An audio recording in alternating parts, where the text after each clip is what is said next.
Today we're going to talk about how to configure services in Astra Schedule. To start configuring a service, you'll click on Settings, and then under Resources, you'll select Equipment and Services. Services are generally people-driven things that can be scheduled in Astra Schedule, things like catering or any type of setup that would be needed. If we click on Add a Resource, we can select the resource type of service.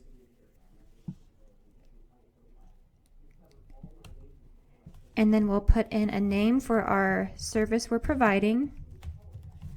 And then we'll be required to select a resource category, which it can only be in one. And then if there are additional group tags we would like to associate to that service, we can add multiple group tags here. That is optional.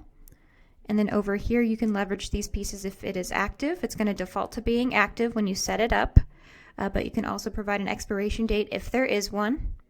You can also choose to require confirmation if it requires additional confirmation outside of the user's role permissions. And you can also opt to block the room between the setup and teardown of this service.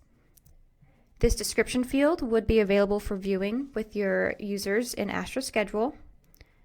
If there is a limited amount of people or services available for a block of time, you can add that quantity here. And you can also choose to upload an image associated with this service. You can restrict the service to a specific location if you'd like.